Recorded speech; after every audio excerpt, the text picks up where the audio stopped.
Communication skills सिर्फ बोलने की कला नहीं है, यह एक साइकोलॉजिकल हथियार है और अगर आपने इसे मास्टर कर लिया तो आप किसी को भी इन्फ्लुएंस कर सकते हो।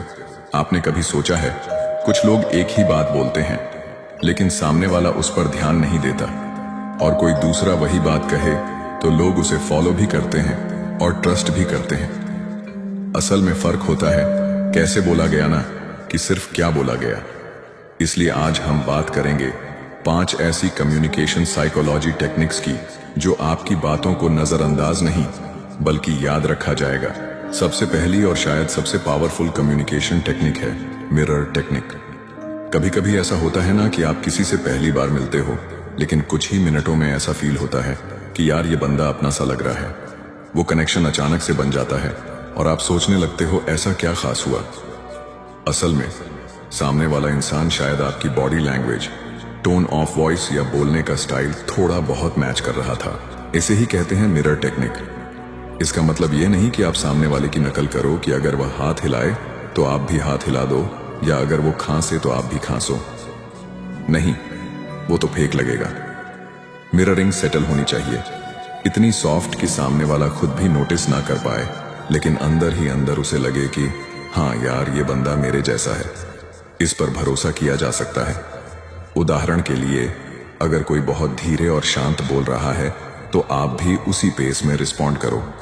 अगर वो थोड़ा इनफॉर्मल है, रिलैक्स होकर बैठा है, तो आप भी थोड़ा कैजुअल हो सकते हो, विद इन लिमिट्स। इससे सामने वाले के सबकॉन्शियस माइंड को यह सिग्नल जाता है कि आप उसकी वेवलेंथ पर हो, और ट्रस्ट लॉजिक से नहीं फील से बनता है। यही फील मिरर टेक्निक से पैदा होता है। FBI नेगोशिएटर्स से लेकर टॉप CEO तक इस टेक्निक को यूज करते हैं क्योंकि इससे सामने वाला साइकोलॉजिकली कंफर्टेबल फील करता है और ओपन हो जाता है। लेकिन ध्यान रखना, ओवरडू मत करना, वरना सामने वाले को लगेगा कि आप फेक हो और सारी कनेक्शन वहीं टूट जाएगी।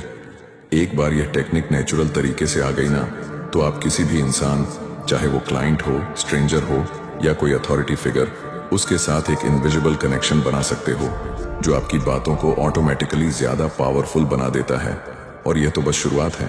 अब बात करते हैं दूसरी टेक्निक की, पावर ऑफ पॉजिंग।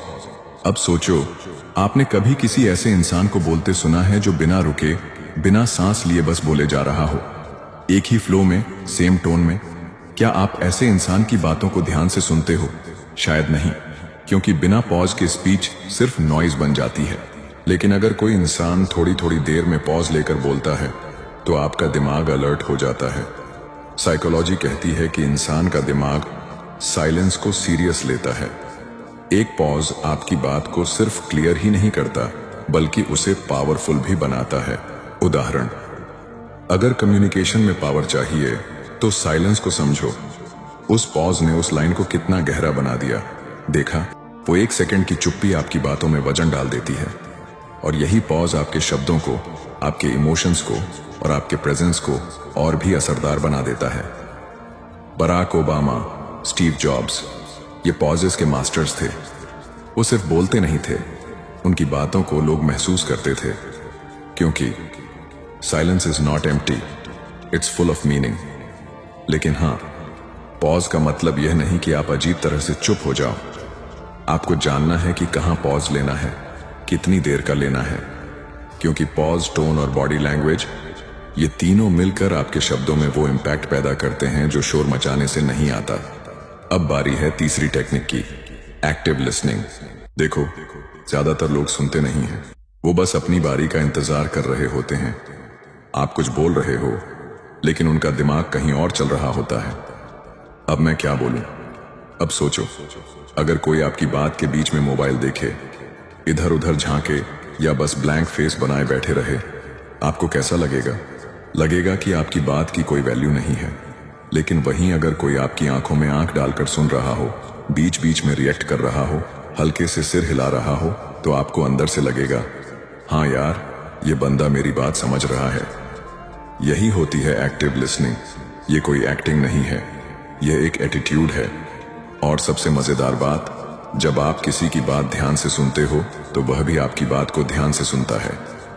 कनेक्शन दो तरफा बनता है। 4, इमोशनल लेबलिंग इमेजिन करो। कोई इंसान परेशान लग रहा है लेकिन कुछ बोल नहीं रहा। आप उससे कहो, लगता है तुम थोड़ा फ्रस्ट्रेटेड हो, सब ठीक है? बस इतना कहना उस इंसान को एक तरह की रिलीफ देता है। उसे लगता है किसी ने मेरी फीलिंग्स को बिना कहे समझ लिया। इमोशनल लेबलिंग का मतलब है सामने वाले के इमोशन को एक नाम देना। शायद ये सिचुएशन आपको थोड़ा एंजाइटी दे रही है। ये छोटी छोटी लाइंस बड़ी बड़ी दीवारें गिरा देती हैं। और अब आखिरी टेक्निक 5, एंकरिंग कॉन्फिडेंस। हर कोई कॉन्फिडेंट नहीं होता, लेकिन कुछ लोग सीख जाते हैं खुद को कॉन्फिडेंट दिखाना, और यहीं से फर्क पड़ता है।